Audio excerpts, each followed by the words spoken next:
नमस्कार साथियों, मैं राकेश प्रजापत आज आप सभी नर्सेज के लिए मोस्ट इम्पोर्टेंट वीडियो लेके आ गया हूँ। जी हाँ दोस्तों, नर्सिंग भर्ती 2023 के लिए अनुभव प्रमाण पत्र बनाने और कितने बोनस अंक मिलेंगे उसकी पूरी डिटेल आ गई है। तो जिन लोगों ने कोविड के दौरान काम किया है उनको कितने बोनस अंक मिलेंगे, सीएचए को कितने बोनस अंक मिलने वाले हैं, जिन लोगों ने कोविड के दौरान कभी भी काम नहीं किया उनको कितने बोनस अंक मिलेंगे, अनुभव प्रमाण पत्र कहाँ से बनवाना है, कब से कब तक बनाया हुआ अनुभव प्रमाण पत्र आपके काम आएगा।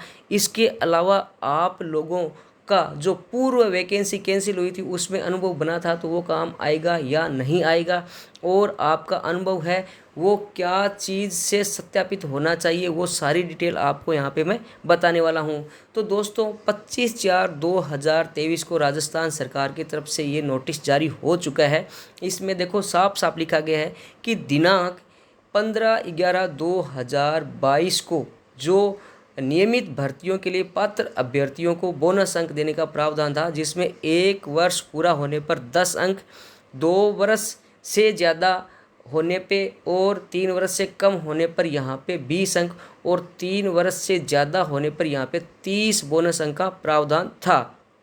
लेकिन कोविड परिस्थितियों को यहाँ पे मद्देनज़र रखते हुए कोविड अवधि 22/3/2020 से लेकर 13/2/2022 तक यहाँ पे जिन लोगों ने काम किए हैं उनके लिए बोनस अंक के नियम है, उसमें क्या प्रावधान नए जोड़े गए हैं वो आपको यहाँ पे मैं बता देता हूँ दोस्तों।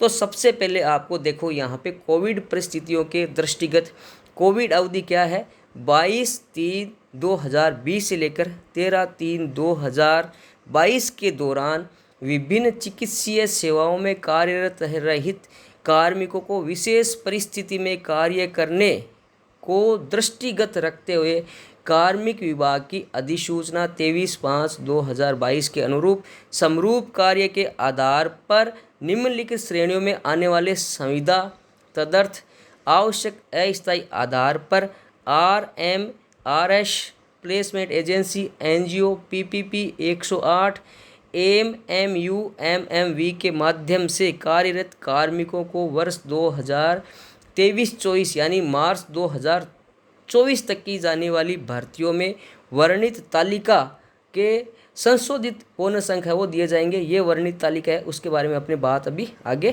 करने वाले हैं दोस्तों।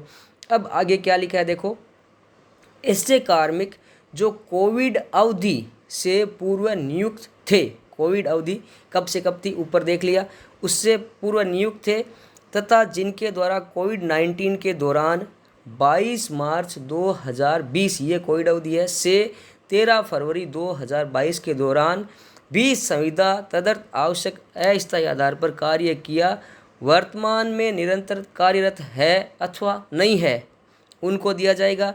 ऐसे कार्मिक जो कोविड-19 के दौरान 22 मार्च 2020 से 13 फरवरी 2022 के दौरान संविदा तदर्थ आवश्यक अस्थायी आधार पर नियुक्त हुए और वर्तमान में निरंतर कार्यरत है अथवा नहीं है को वर्ष 2023 से लेकर 31 मार्च 2024 तक निम्न रूप से यहाँ पे बोनस संख्या वो दिए जाएंगे।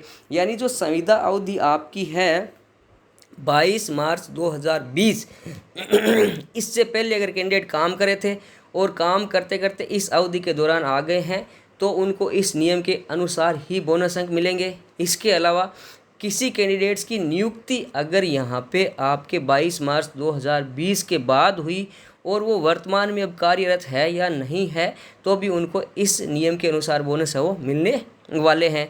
इसके अलावा देखो क्या है, इसके अलावा शेष समस्त कार्मिक जो कोविड अवधि के दौरान कार्यरत नहीं रहे अर्थात दिनांक 21/3/2020 से पहले ही कार्यरत रहे थे या फिर दिनांक 13/2/2022 के पश्चात नियुक्त हुए हैं, उनको जो पूर्व का आदेश है 10, 20, 30 बोनस अंक ही दिए जाएंगे। कोविड अवधि के दौरान अगर किसी ने काम नहीं किया है यानी कोविड अवधि यानी 21/3/2020 से पहले अगर काम छोड़ दिया था, रिजाइन दे दिया था, तो उनको पूर्व के जो 10, 20, 30 का नियम है उससे बोनस अंक मिलेंगे। इसके अलावा किसी की नियुक्ति ही आपके यहाँ पे बाद में हुई, यानी 13/2/2022 के बाद में हुई है, तो उसको भी 10, 20, 30 का जो बोनस अंक है वो ही दिया जाएगा। बाकी जो शेष कार्मिक है जिनकी कोविड अवधि के दौरान नियुक्ति हुई या जो पूर्व से भी संविदा पे काम कर रहे थे और कोविड अवधि के दौरान काम किया है, उनको 2 वर्ष से कम अगर किसी ने काम किया है, चाहे वो 1 महीने हो, चाहे 2 महीने हो, चाहे वो यहाँ पे 23 महीने हो, 2 वर्ष से कम काम किया है, 24 महीने से कम काम किया है, तो 15 बोनस अंक मिलेंगे। 2 वर्ष से ज़्यादा लेकिन 3 वर्ष से कम काम किए हैं तो आपके 20 बोनस अंक मिलेंगे, और 3 वर्ष से ज़्यादा किए हैं तो 30 बोनस अंक है वो मिलने वाले हैं। इस तरह से आपके यहाँ पे बोनस अंक वो मिलने वाले हैं। इसी तरीके से ये CHA के बोनस अंक मिलेंगे। इसी दौरान UTB को, NHM को, RMRS को, सभी को बोनस अंक वो मिलने वाले हैं। जो पहले से कार्यरत थे और कोविड अवधि के दौरान भी कार्यरत थे उनको इसी नियम से मिलेंगे। जो पहले से कार्यरत थे, कोविड अवधि से पहले ही जिन लोगों ने रिजाइन दे दिया उनको 10, 20, 30 का नियम है वो अप्लाई होगा। और जिन लोगों का कोविड अवधि के बाद में यहाँ पे नियुक्ति हुई है, यानी यहाँ पे आपके जो 13/2/2022 के बाद काम करना शुरू हो गया, तो उनको 10, 20, 30 का जो बोनस अंक है वो नियम ही यहाँ पे लागू रहने वाला है। बाकी 2 साल से कम है तो 15, 2 से 3 वर्ष के बीच में है तो 20, और 3 वर्ष से ज़्यादा है तो 30 बोनस अंक मिलेंगे कोविड के दौरान कार्य करने वालों को। अब अपने देख लो मोस्ट इम्पोर्टेंट चीज़ें क्या रहने वाली है। आपका जो विज्ञप्ति जारी होने की जो दिनांक है, ठीक है, ऑनलाइन आवेदन करने की यहाँ पे विज्ञप्ति जारी होने की दिनांक से विज्ञापित पद के लिए ऑनलाइन आवेदन करने की जो अंतिम तिथि है, इस अवधि के दौरान जो अनुभव प्रमाण पत्र बनाए जाएंगे वो ही आपके मान्य होंगे। यानी आपको सबको नया अनुभव प्रमाण पत्र है वो बनाना पड़ेगा। निर्धारित अवधि यानी ऑनलाइन आवेदन करने की अंतिम तिथि उपरांत कोई भी अनुभव प्रमाण पत्र जारी होता है तो वो मान्य नहीं होगा। अनुभव अवधि की गणना देखो क्या है। अनुभव अवधि की गणना ऑनलाइन आवेदन प्रारंभ होने की तिथि से ठीक पूर्व दिनांक तक की जाएगी। यानी जिस तिथि से ऑनलाइन फॉर्म भरने स्टार्ट होंगे उससे 1 दिन पूर्व तक आपकी अनुभव की अवधि है वो मान्य होगी।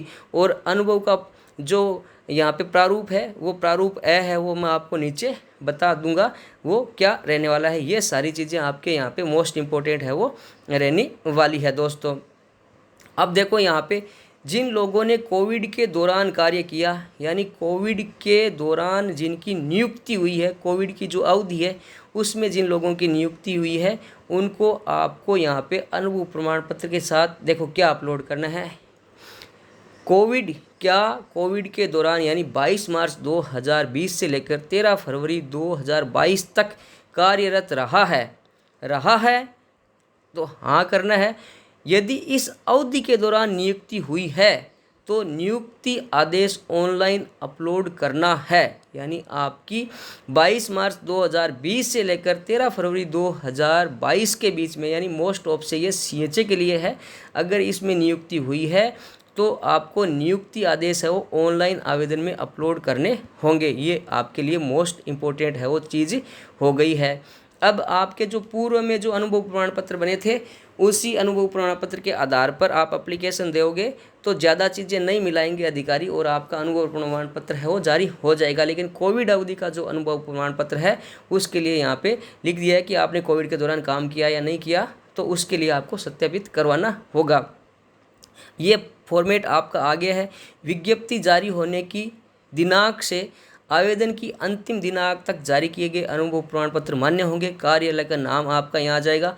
अनुभव प्रमाण पत्र जारी करने हेतु प्रार्थना पत्र प्राप्ति की दिनांक, यानी आप अनुभव प्रमाण पत्र प्राप्त करने के लिए कब एप्लीकेशन देंगे वो डेट भी यहाँ पे आने वाली है। अगर आपने लेट एप्लीकेशन दी है और आपके लेट की वजह से अनुभव प्रमाण पत्र नहीं बना है तो इसमें साफ साफ लिखा जाएगा कि वो आपकी गलती है।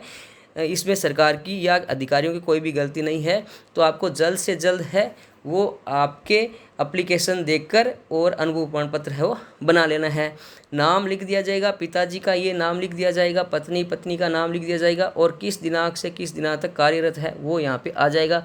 अभ्यर्थी का नाम, जन्म दिनांक, पिता का नाम यहाँ पे, और यहाँ पे संस्था के बारे में, अनुभव के दौरान आपका क्या पद रहा है, क्या चीज़ें रही है, वो सारी डिटेल आ जाएगी। एजेंसी में 108 में किस तरह से काम किया है, CHA के रूप में काम किया है, PP मोड में किया है, NHM में, UTB में, वो सारा आ जाएगा। दैनिक बेसिस पे किया है, वो सारा का सारा आपके पहले जैसा ही है, सारा का सारा आ जाएगा। सिर्फ कोविड अवधि के दौरान वाला जो सिस्टम है वो मैंने आपको यहाँ पे समझा दिया है। तो आइए पूरी इन्फॉर्मेशन आप समझ गए होंगे दोस्तों। फिर भी आपके मन में नर्सिंग भर्ती 2023 को लेकर अनुभव प्रमाण पत्र और बोनस अंक को लेकर कोई भी क्वेरी है तो वीडियो के कमेंट बॉक्स में जाकर कमेंट करें, मैं रिप्लाई देने की कोशिश करूँगा। जल्दी हाजिर होता हूँ नेक्स्ट वीडियो लेकर, तब तक स्वस्थ रहे, मस्त रहे। Thank you.